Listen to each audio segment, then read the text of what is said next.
Après la victoire du FC Barcelone hier sur le Rayo Vallecano, la victoire laborieuse, je le dis bien, la victoire laborieuse, la victoire difficile, la victoire entachée par une mauvaise gestion arbitrale, malgré tout, le FC Barcelone a pris la tête de la Liga avec le même nombre de points que le Real de Madrid, mais avec la différence de buts marqués. Le FC Barcelone est bien évidemment leader de la Liga. Et là, on se retrouve avec une configuration un peu comme toutes ces trois équipes en tête de la Liga. Trois équipes qui se tiennent à un point de différence parce qu'on a premier le FC Barcelone 51 points, deuxième le Real de Madrid 51 points et troisième l'Atlético Madrid avec 50 points et le quatrième qui est l'Atlético Bilbao vient avec 5 points derrière. La configuration, elle est là. Ce qui veut dire que ça se joue dans un mouchoir de poche et là, aucune équipe n'a droit à l'erreur, les amis. Amis barcelonais, le FC Barcelone n'a pas droit à l'erreur parce que lorsqu'on a des équipes aussi proches les unes que les autres, la moindre erreur se paye cash, les amis.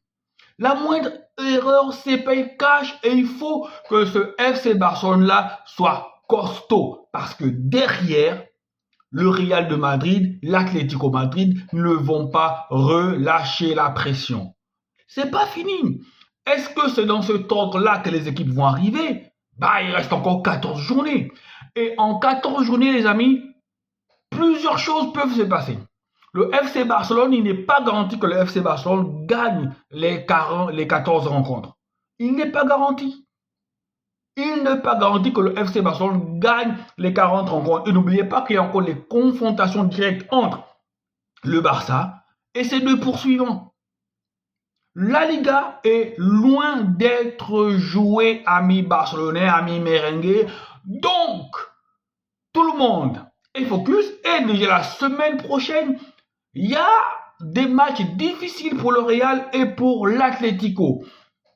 Le Barça doit en profiter, même si je pense qu'au match aller, Las Palmas, si je ne me trompe pas, a battu le Barça ou a fait un match nul. Mais le Barça va jouer contre Las Palmas. Le Real jouera contre Riron, même si ce n'est pas le Riron de la saison passée, mais c'est quand même une équipe qui peut poser les problèmes, qui peut, même si elle ne gagne pas, qui peut potentiellement sortir de là ou contraindre le Real de Madrid à un match nul. Et l'Atlético Madrid va jouer contre Valence. Valence aussi, même si ils sont dans les très fonds du classement, Valence peut contraindre cette équipe de l'Atlético là au match nul. Donc, la semaine prochaine, le FC Barcelone doit en profiter. En cas de victoire sur Las Palmas et de contre-performance de Real de Madrid contre Riron et de l'Atlético Madrid contre Valence, eh bien, ça nous fera une petite bouffée d'air, les amis.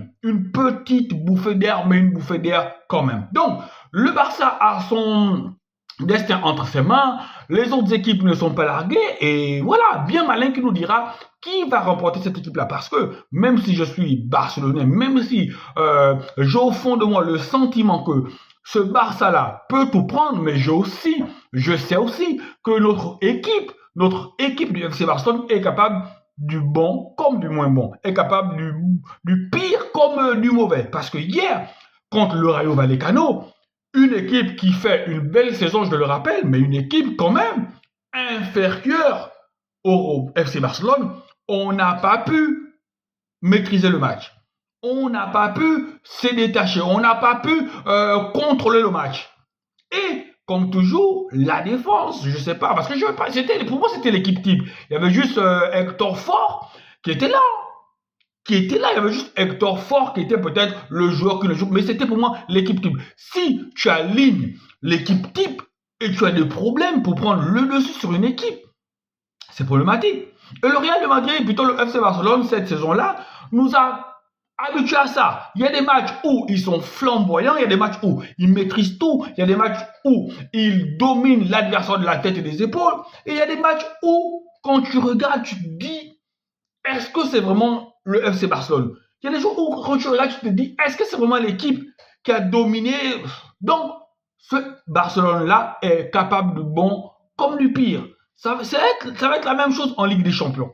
Mais j'espère seulement qu'en Ligue des Champions, ils seront très concentrés et qu'en Ligue des Champions, lorsqu'on va rentrer dans cette phase de huitième de finale, qu'ils ne nous feront plus une entame de match de la manière dont il avait fait contre le Benfica Lisbonne. Parce que contre une autre équipe, une équipe plus expérimentée, une équipe plus rapide, une équipe avec de meilleures individualités, je ne pense pas qu'on revienne. Donc, prudence, prudence, prudence, amis barcelonais.